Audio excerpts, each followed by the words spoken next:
আসসালামু আলাইকুম প্রিয় ১৯তম শিক্ষক নিবন্ধন পরীক্ষার্থী বন্ধুরা, আজকে আমরা ইম্পর্ট্যান্ট কয়েকটি প্রশ্ন দেখে নেব যেগুলো বিগত সালে পরীক্ষার মধ্যে এসেছে, যা ১৯তম শিক্ষক নিবন্ধনে আসতে পারে। ১ নাম্বার, চির অশান্তি অর্থে কোন বাগধারাটি যথোপযুক্ত? ভরাডুবি, রাবণের চিতা, জগদ্দল পাথর, ডাকের বায়া। উত্তর রাবণের চিতা। ২ নম্বর প্রশ্ন, গদাই লস্করি চাল বাগধারাটির অর্থ কী? ১৭তম এই প্রশ্নটা এসেছে। তুচ্ছ পদার্থ, আলসেমি, অন্ধ অনুকরণ, তুমুল কাণ্ড। উত্তর আলসেমি।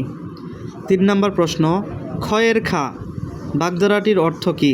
যা ১৬তম এসেছে। মন্দভাগ্য, তুচ্ছ পদার্থ, চাটুকার, নির্বোধ। উত্তর চাটুকার। ৪ নম্বর প্রশ্ন, সপ্তকাণ্ড রামায়ণ বাগধারাটির অর্থ কী? যা ১৬ সালে এসেছে, ১৬তম এসেছে। বৃহৎ বিষয়, গ্রন্থ, ছোট গল্প, কোনোটিই নয়। উত্তর বৃহৎ বিষয়। সিঁদুর মেঘ বাগধারাটির অর্থ কী? যা ১৬তম এসেছে। বড় বিপদ, অল্পে ভয়, বিপদের আশঙ্কা, আকাশ লাল। সঠিক উত্তর অল্পে ভয়। প্রিয় বন্ধুরা, আজকে ছিল এই ইম্পর্টেন্ট ৫টি প্রশ্ন। আশা করি এখান থেকে ১৯তম শিক্ষক নিবন্ধনে প্রশ্ন থাকবে। চ্যানেলটি সবাই সাবস্ক্রাইব করে দিবেন। ধন্যবাদ। আসসালামু আলাইকুম।